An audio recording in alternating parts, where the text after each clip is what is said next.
ओम शांति।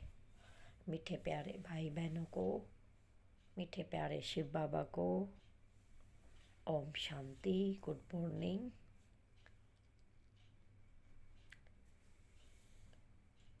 आज की मुरली सुनते हैं। आज 31 मार्च है और मीठे प्यारे शिव बाबा से मुरली सुनते हैं। देखो, ब्रह्मा बाबा के रथ में शिव बाबा हैं। इनके रथ में बैठ बाबा हमें मुरली सुनाते हैं। कौन? शिव बाबा, मेरा सतगुरु, मेरा टीचर, शिव पिता परमात्मा, और हम उनके गॉडली स्टूडेंट। कितना बड़ा भाग्य है, हम उनके विद्यार्थी, प्रभु पालना में पलने वाले, प्रभु के श्रीमत पे चलने वाले। अहो सौभाग्य मेरा, जिन्होंने मुझे चुना। बाबा ने मुझे चुना, तो पदम पदम गुना पार। शुक्रिया करे, शुक्रिया करे, और अपने को आत्मस्मृति में स्थित करेंगे। मैं आत्मा भ्रुकुटी के सिंहासन पर बैठ मेरे शिव बाबा से मुरली सुन रही हूँ। मेरे पिता, मेरे सतगुरु मुझसे बात कर रहे हैं, मुझे पढ़ा रहे हैं। तो चलिए सुनते हैं बाबा की मुरली। आज बाबा ने हम बच्चों को क्या कहा।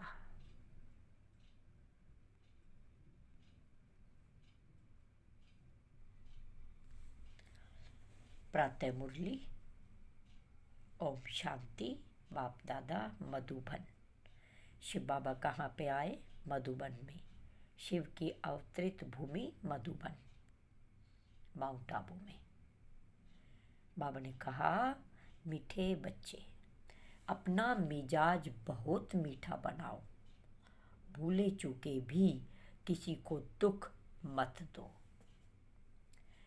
बुरे वचन कहना, क्रोध करना, डांटना, यह सब दुख देना है। बाबा कितने प्यार से हमें समझा रहे हैं। प्रश्न है, प्राय माया बच्चों की परीक्षा किस रूप में लेती है? उस परीक्षा में अडोल रहने की विधि क्या है? आप सुनते हैं। उत्तर, मुख्य परीक्षा आती है काम और क्रोध के रूप में। यह दोनों मुश्किल ही पीछा छोड़ते हैं। क्रोध का भूत घड़ी घड़ी दरवाजा खटखटाता है, देखता है यह यहाँ भोबो तो नहीं करते हैं। देखो कैसे कह रहा क्रोध। क्रोध बार बार अंदर में आता है हर किसी के। क्या दिखता है? ये भोबो तो नहीं करते हैं। अनेक प्रकार के तूफान दीपक को हिलाने की कोशिश करते हैं। इन परीक्षाओं में अडोल रहने के लिए एक सर्वशक्तिमान बाप से योग रखना है। सर्वशक्तिमान बाप कौन है? हमारा शिव बाबा। अंदर खुशी के नगाड़े बजते रहे। वाह बाबा वाह। ज्ञान और योग बल की इन परीक्षाओं से पास करा सकता है। जब बाबा की खुशियों के नगाड़े अंदर बजते रहेंगे तो हर प्रकार की परीक्षाओं से हम पास हो जाएंगे। गीत है, निर्बल की लड़ाई बलवान से। ओम शांति। बच्चे समझते हैं और बाप भी समझाते हैं कि तुम फिर से आए हो पारलौकिक बाप के पास। पारलौकिक बाप कौन है? पार वतन में रहने वाले, परम धाम में रहने वाले पिता। और सब है लौकिक पिता। लौकिक अभी जिससे हमें ये जो शरीर मिला है, हमारा लौकिक पिता, शरीर का पिता है। और ये है पारलौकिक पिता। शिव बाबा हमारे पारलौकिक पिता, परम धाम के। तो यहाँ है सब आसुरी बुद्धि वाले। सतयुग में है सब देवी बुद्धि, और आसुरी के बाद फिर देवी बुद्धि बनना है। सतयुग बुद्धि कहाँ पे है? सतयुग में देवताई बुद्धि है सबकी। आसुरी और देवी, पतित और पावन में फर्क बहुत है। तुम जानते हो हम पावन थे, फिर रावण ने पतित बनाया है। अभी फिर से पावन, फिर से बाप द्वारा हम फिर से पावन दुनिया का वर्षा ले रहे हैं। सतयुगी राज्य भाग्य का वह भी 21 जन्मों के लिए। जब बाबा बच्चों को कहते हैं तब याद करते हैं कि भूल जाते हैं। जो बात याद रहती है वह फिर औरों को समझाने के लिए दिल टपकती है। याद नहीं होगी तो दिल टपकेगी नहीं, फिर वह खुशी की उछल नहीं आएगी, मुरझाई हुई शक्ल दिखाई देगी। वाह बाबा, वाह बाबा क्या कह रहे हैं। बच्चे जितनी बाबा की याद में रहेंगे, ज्ञान भी याद रहेगा और सबको समझाने की एक दिल में रस टपकता रहेगा, ज्ञान टपकेगा कि मैं सबको बताऊं, नहीं तो शक्ल मुरझाई रहेगी। अभी तुम जानते हो हम फिर से गवाया हुआ सतयुग का राज्य भाग्य ले रहे हैं। वह जो कृष्ण के से राज्य गवाया था वह तो ले लिया, परंतु माया ने हमारा राज्य छीना है। अब यह कोई को पता नहीं है। माया कौन? रावण। काम, क्रोध, मोह, लोभ, अहंकार, इन्होंने हमारी सारी सुख शांति और देवी खजाने छीन लिए हैं, चुरा लिए हैं। कृष्ण से तो राज्य ले लिया हठ से, भूख हड़ताल आदि करके। यहाँ तो यह कोई बात नहीं। तुम्हारी दिल में है हम 5000 वर्ष पहले मुहाफिक फिर से राज्य भाग्य प्राप्त करते हैं। बाप की श्रीमत पर चलने से इसमें तलवार आदि कुछ भी चलाने की मत नहीं देते। कहते हैं बच्चे स्वीट टेम्पर बनो, बहुत मीठे बनो। सतयुग में शेर बकरी भी इकट्ठे जल पीते थे, एक दूसरे के प्यार में रहते थे, दुख का वार नहीं होता था। कहाँ की बात कर रहे हैं बाबा? सतयुग की। यहाँ दुख का वार बहुत होता है। काम कटारी चलाना यह भी दुख का वार है, डांटना यह भी दुख देना है। बाबा कहते हैं किसको भी यह दुख नहीं देना है। अपना मिजाज बहुत मीठा बनाओ, भूले चूके भी दुख देने का काम नहीं करो। श्री कृष्ण के लिए कहते हैं इतनी रानियों को भगाया तो भी कहते हैं भगाया सुख देने के लिए। अभी तुम समझ गए हो श्री कृष्ण की बात नहीं है। भगवान के साथ गीता के साथ फिर महाभारत लड़ाई का कनेक्शन है।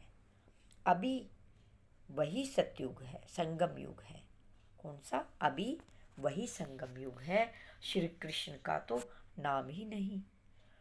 श्री कृष्ण की राजधानी है सतयुग में, अभी कोई राजधानी नहीं है। श्री कृष्ण ने कोई पतित को पावन बनाने के लिए कभी राखी नहीं बांधी। यह है पतित को पावन बनाने का उत्सव। सो तो पतित पावन परमात्मा ही है ना। श्री कृष्ण का जन्म तो सतयुग में हुआ। वहाँ तो कंस, रावण, सुपर्णखा आदि तो हो ना सके। कहाँ पे? सतयुग में। यह इस समय की बात है, आसुरी संप्रदाय। इन सब बातों को तुम अभी समझते हो, तुम्हारी बुद्धि में है। हमने बेहद के बाप से अनेक बार राजयोग सीखा और 21 जन्म का राज्य पद पाया है, फिर माया से राज्य भाग्य गवाया है। जो माँ बाप दादे के दिल पर चढ़े हुए हैं वो बच्चे वही तख्त नशी बनेंगे। जो फरमानबदार नहीं वह क्या पद पाएंगे? पद पाना चाहिए सूर्यवंशी, नहीं तो पाई पैसे के दास दासी जाकर बनेंगे। देखो बाबा क्या कह रहे हैं। जितने बाबा के फरमानबदार श्रीमत पर चलेंगे तो सूर्यवंशी घराने में जन्म पाएंगे। नहीं तो दास दासी बनेंगे। ब्रह्मा की मत भी मशहूर है। जो बाप दादा की आज्ञा पर नहीं चलते, ब्रह्मा की मत भी मशहूर है। शिव बाबा की श्रीमत भी मशहूर है। तो ब्रह्मा और शिव बाबा के साथ उन्हों के औलाद की भी तो मत मशहूर होनी चाहिए। यानी हम शिव बाबा की औलाद और ब्रह्मा बाबा की भी मुख वंशावली बच्चे हैं। शिव बाबा और ब्रह्मा बाबा की मत पर चलना चाहिए। अब तो श्रेष्ठ तभी श्रेष्ठ बनेंगे। माता पिता भी श्रेष्ठ बनने के लिए कितनी अच्छी धारणा करते हैं। सब बच्चों को पढ़ाते हैं। मुरली सब बच्चों के पास जाती है। इनका पाठ ही है पढ़ाने का। किनका? ब्रह्मा बाबा पढ़ा रही हैं।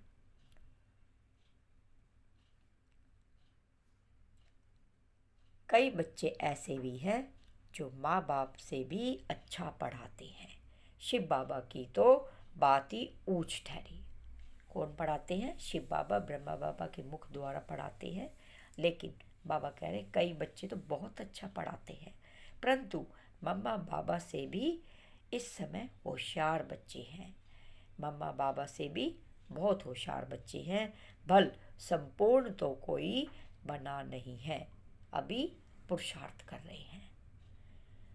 माया का वार होता है, दिए को तूफान लगते हैं।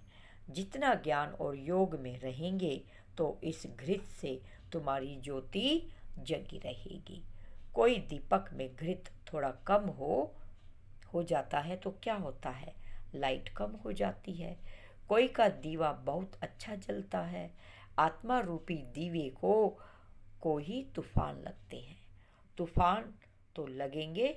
बाबा कहते हैं नंबर 1 अनुभवी मैं हूँ। रुस्तम से जरूर माया रुस्तम होकर लड़ेगी। बाबा समझाते हैं हे दीवे, ऐसे ऐसे आंधी तूफान आएंगे, परंतु कर्मेंद्रियों से कोई पाप कर्म नहीं करना है। कोई ने कुछ कहा तो एक कान से सुन दूसरे से निकाल दिया। ऐसा अभ्यास करना पड़े। बाबा क्या कह रहे हैं? ऐसा अभ्यास करो, कोई कुछ भी कहे एक कान से सुनो दूसरे से निकाल दो।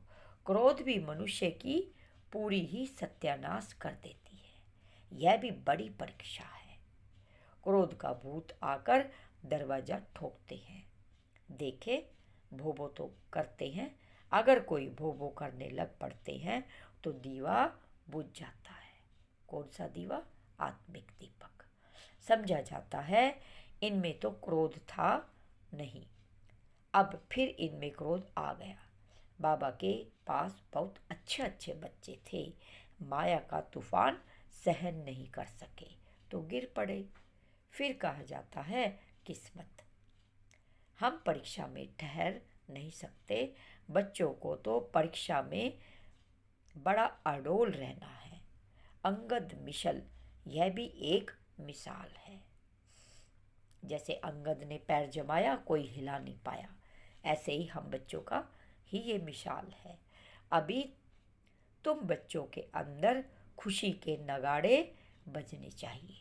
सर्वशक्तिमान बाप के साथ योग रखने से मदद आपे ही मिलती रहेगी। कोई हथियार पवार नहीं लेते। बाबा सब युक्ति सिखलाते हैं। बाबा को याद करो तो विकर विनाश होंगे। क्रोध की स्टेज होती है, क्रोध की भी एक स्टेजस होती है। काम का भूत तो बड़ा खराब है। शल कोई में काम का भूत फिर से प्रवेश न करे। उनको योग बल से निकाल देना है। योग से ही क्रोध का भूत भी निकालना है। घड़ी घड़ी दरवाजा खटखटाते हैं। कहाँ मार्जिन देखी और घुस पड़ते हैं। यह 5 चोर अंदर बहुत घाटा डाल देते हैं। हम कितने साहूकार थे, 5 विकारों ने कितना कंगाल बना दिया है। इतना बड़ा सरदार है, काम सेकंड नंबर है। सबसे बड़ा क्या है? काम। सेकंड नंबर क्रोध है।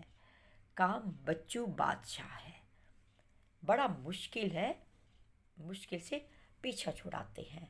बड़ा भारी दुश्मन है ये, बहुत तंग करते हैं। बेचारी अबलाएं कितनी मार खाती हैं, उनों की फरियाद सुनी नहीं जाती। बाबा कितना अबलाओं के ऊपर बाबा को कितनी दया आ रही है, देखो। अब फरियाद सिर्फ एक बाप ही सुनने वाला है, परंतु वह भी सच्चे हो जो होंगे उनों की ही सुनेंगे, झूठों की नहीं। बाबा कहते हैं जो सच्चे मैं उनकी ही सुनता हूँ, झूठों की नहीं। तो यह विकार मनुष्य को एकदम डर्टी बना देते हैं। क्रोध की बीमारी उथल पड़ी तो क्रोध अपनी ही सत्यानाश कराते हैं। दूसरों की भी खुराक बंद हो जाती है, हंगामा होता है। तो बाप से जो खुराक लेने आते हैं उनों का वह बंद हो जाता है, उनों पर बंधन आ जाता है। फिर उनकी अविनाशी भविष्य जन्म जन्मांतर की आजीविका बंद हो जाती है। ऐसे तो परमपिता परमात्मा से वर्षा लेने के लिए विघ्न पड़ते हैं, उन पर कितना पाप पड़ेगा, बात मत पूछो। वह जैसे कि अपने ऊपर कृपा के बदले श्राप डालते हैं। कोई ट्रैक्टर बन जाते हैं तो कोई कितनों का नुकसान करते हैं। भविष्य हीरे जैसा जीवन बनाने के लिए रुकावटें पड़ती हैं। इसलिए बाप कहते हैं महापापी, महाबेसमझ, महाअकलमंद देखना हो तो यहाँ देखो। कोई अखबार में उल्टा सुल्टा डाल देते हैं तो बेचारी माताओं पर कितनी आपदाएं आती है। जानते हुए और फिर कुछ करते हैं तो उन पर धर्मराज की कितनी मार पड़ेगी। बाबा कहते हैं ऐसा काम कोई नहीं करे जो ट्रैटर बनो, ऐसा कोई काम नहीं करना है। और अबलाओं पर अत्याचार हो उनको गाजी भी कहा जाता है। माथे में खून का टेम्परेचर बढ़ जाता है तो फिर तलवार उठाकर मारने लग पड़ते हैं, फिर उनको फांसी पर चढ़ा देते हैं। यहाँ भी ऐसे बन पड़ते हैं। कोई में क्रोध का भूत आ जाता है तो कोई कितनों की आजीविका बंद कर देते हैं। बाप कहते हैं ऐसे के लिए फिर बहुत कड़ी सजा है। जो ट्रैक्टर बन विघ्न डालते हैं उनके ऊपर बहुत बड़ा पाप चढ़ता है। वाह बाबा वाह, कितना अलर्ट किया है बाबा ने। उनके ऊपर बहुत बड़े से बड़ा पाप चढ़ता है। चखे तो चाखे बैकुंठ रस, गिरे तो एकदम चकनाचूर। या तो बैकुंठ का मालिक या तो नौकर चाकर, ऐसा काम जो करेगा सो इतना ही पाप आत्मा भी बनेगा, पाप आत्मा बन जाएगी। बहुतों को दुख देने के निमित्त बन जाते हैं। बाबा को तरस पड़ता है। माताओं का तो रिगार्ड रखना है। वंदे मातरम गाई जाती है। बाप आकर कलश माताओं के सिर पर रखते हैं। उन पर अत्याचार बहुत होते हैं तो सीखी लदे बच्चों को मदद बहुत देनी चाहिए। अगर कोई मदद के बदले और ही उल्टा काम करते हैं तो कितना नुकसान हो जाएगा।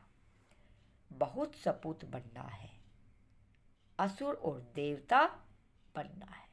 असुर को देवता बनाना है और असुर से देवता भी बनना है और बनाना है, दोनों काम करने हैं। बाबा तुम्हारा जीते जी नया चित्र बनाते हैं। वाह बाबा वाह, देखो हमारे जीते जी नया चित्र बाबा बताते हैं। आर्टिस्ट लोग चित्र बनाते हैं ना, फिर तो बहुत अच्छा बनाते हैं, उन्हों को इनाम मिलता है। यह बाप कहते हैं मैं ज्ञान और योग बल से तुम्हारे चित्र ऐसे बना रहा हूँ जो तुमको यह शरीर छोड़ने के बाद एकदम फर्स्ट क्लास शरीर मिल जाएगा। तो मनुष्य से देवता बन जाएंगे। ज्ञान योग बल से तुम कितने गोरे बन जाते हो। बाबा जैसा फर्स्ट क्लास कारीगर कोई भी हो नहीं सकता। यह बाप का ही काम है। मनुष्य को देवता बनाना यह है नंबर 1 सर्विस। कितनी बड़ी सर्विस है, नंबर 1 बाबा ने बताया। तो क्या करना है, सबको परिचय देना है। कोई भी बिना संदेश बिना परिचय रह ना जाए। जिससे सारी दुनिया पलट सकती है उस स्वीट फादर को कोई जानते नहीं, सर्वव्यापी कह देते हैं। देखो बाबा क्या कह रहे हैं। मनुष्य की बुद्धि में यह भी नहीं है कि यह नरक पतित दुनिया है। यह सिर्फ तुम बच्चों की बुद्धि में है। बड़े बड़े करोड़पति, सबका धन मिट्टी में मिल जाएगा, बड़े दुखी हो मरेंगे। आजकल तो बड़े बड़े आदमियों को भी मारते रहते हैं, दुश्मनी कड़ी हो जाती है। तो बात मत पूछो, बड़ा खराब समय आना है। अब तुम बच्चे पुरुषार्थ कर रहे हो भविष्य के लिए। किसके लिए पुरुषार्थ मेहनत कर रहे हैं हम? भविष्य के लिए। और कोई भी भविष्य के लिए पुरुषार्थ नहीं करते। पुरुषार्थ में फिर माया बुला देती है, फिर जैसे के वैसे बन जाते हैं। माया एकदम मुंह फेर देती है, इसलिए बहुत संभाल करनी है। जितना हो सके खुशी से बाबा को याद करना है। हम बाप से 21 जन्म का सुख का फिर से वर्षा ले रहे हैं। बाप को याद करने से खुशी होगी। वह इन आँखों से महल आदि देखते हैं, तब खुशी होती है। तुम दिव्य दृष्टि से अथवा ज्ञान के तीसरे नेत्र से जानते हो कि हम बाप से सदा सुख का वर्षा लेते हैं। अगर बाप की मत पर चलेंगे तो सावधान तो करते रहते हैं। बच्चे श्रीमत पर बहुत मीठा बनो, चुप रहो और बाप को याद करो। बाबा क्या कहते हैं? ज़्यादा नहीं बोलना, चुप रहो और बाप को याद करो। तुम बच्चों जैसा सौभाग्यशाली इस सृष्टि पर कोई नहीं है। वाह बाबा वाह, तुम स्वर्ग का मालिक बनते हो।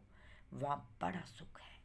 यह भी जानते हैं राजयोग वही सीखेंगे जो कल्प पहले सीखे होंगे। तुम देखते हो पंडित सर्विस कर फूलों को व कालियों को बलवान के पास ले जाते हैं। कलियों को सर्विस कर फूलों को व कलियों को बागवान के पास ले जाते हैं। बागवान फिर उन्हों को सर्विस की आफरीन भी मिलती है। ज्ञान है बहुत सहज। इस जीवन को मोस्ट वैल्यूबल कहा जाता है। पत्थर से हीरे जैसा गरीब से साहूकार बनते हैं। गाया हुआ भी है अतीन्द्रिय सुख में जीवन गोप गोपियों से पूछो। अतीन्द्रिय सुख का अनुभव बाबा क्या कहते हैं? गोप गोपियों से पूछो। कौन से गोप गोपियाँ? कौन से गोप गोपियाँ? जैसे बाबा ने सुनाया, यह है बड़ी लॉटरी। ये बड़ी लॉटरी है। बाप स्वर्ग का रचयिता है, तो बाप और स्वर्ग को याद करना बहुत सहज है। विश्व का मालिक बनना कम बात थोड़ी है। वहाँ दूसरा कोई धर्म होता ही नहीं। बच्चे जान गए हैं कि हमने आधा कल्प अनेक प्रकार के दुख देखे हैं। अब तुम्हें अच्छा पुरुषार्थ करना चाहिए। इस दुनिया में कोई सुखी नहीं हो सकता है। वहाँ तो सब सुखी होंगे। ऐसे सुख के राज्य में उच्च पद पाने के लिए मज़ा बहुत है। बॉक्सिंग में घड़ी घड़ी थप्पड़ खाते गिरते नहीं रहना है। विकार में गिर तो एकदम जोर चोट लग जाएगी। क्रोध भी बहुत खराब है। घड़ी घड़ी चोट नहीं खानी चाहिए, नहीं तो गिर पड़ेंगे। अच्छा, मीठे मीठे सिखी लदे बच्चों प्रति माता पिता बाप दादा का याद प्यार और गुड मॉर्निंग। रूहानी बाप की रूहानी बच्चों को नमस्ते। बाबा का हाथ अपने सिर पर रखेंगे। बाबा भी हमको नमस्ते कर रहे हैं। सिखी लदे मीठे मीठे बच्चे कह रहे हैं। हम भी बाप दादा को शुक्रिया करें, नमस्ते करें। धारणा के लिए मुख्य सार: ऐसा कोई भी कर्म नहीं करना है जो अपने ऊपर कृपा के बजाय श्राप आ जाए। कोई भी भूत के वश को हो ट्रेटर नहीं बनना है, कभी नहीं बनना है। नंबर 2, श्रीमत पर बहुत मीठा बनना है। चुप रहना है, बहुत मीठे मिजाज से बात करनी है, बहुत मीठे मिजाज से बात करनी है। कभी काम या क्रोध के वश नहीं होना है। वरदान है: सरल संस्कारों द्वारा अच्छे बुरे की आकर्षण से परे रहने वाले सदा हर्षित मुख मूर्त भव। हर्षित मूर्त भव। देखो कितना अच्छा वरदान दिया है। सरल संस्कारों के द्वारा अच्छे बुरे की आकर्षण से परे रहने वाले सदा हर्षित मूर्त भव। अपने संस्कारों को ऐसा इजी बनाओ जो हर कार्य करते भी इजी रहेंगे। यह संस्कार टाइट है तो सरकमस्टांस भी टाइट हो जाते हैं। संबंध संपर्क आने वाले भी यह टाइट व्यवहार करते हैं। टाइट अर्थात खींचातान में रहने वाले। इसलिए सरल संस्कारों द्वारा बच्चों के हर दृश्य को देखते हुए अच्छे और बुरे की आकर्षण से परे रहो तो अच्छाई आकर्षित करेंगे और न बुराई। तब हर्षित रह सकेंगे। कब हर्षित करेंगे? अच्छाई को आकर्षित करेंगे तब, और बुराई को छोड़ देंगे। स्लोगन है: जो सर्व प्राप्तियों से संपन्न है वही इच्छा मात्रम अविद्या है। सर्व प्राप्तियां बाबा के बच्चों को हो जाती है। अच्छा, ओम शांति। सभी भाई बहनों को ओम शांति। धारणा: बाबा की श्रीमत जरूर 2 बार 3 बार पढ़े, मनन मंथन करे, जीवन में लाए, अंदर से चमक आएगी। ये वो ज्ञान स्नान है, जितना करते जाएंगे उतने ही हमारी चमक बढ़ेगी, उतने ही बाबा के दिल तक नशीब बच्चे बनेंगे, दिल पर चढ़े रहेंगे।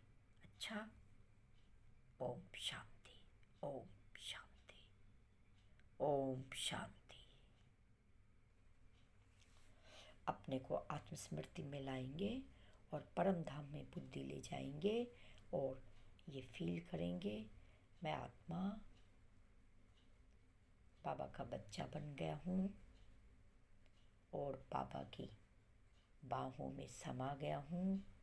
बाबा मुझे बहुत प्यार कर रहे हैं और वरदानों से भरपूर कर रहे हैं, दिव्य गुणों से मेरा श्रृंगार कर रहे हैं, सर्व शक्तियों से भरपूर कर रहे हैं।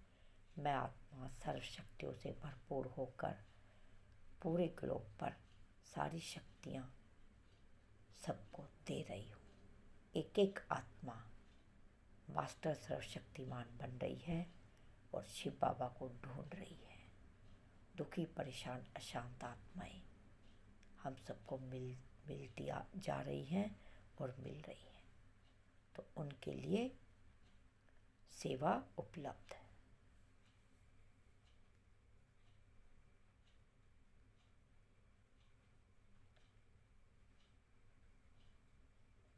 अच्छा।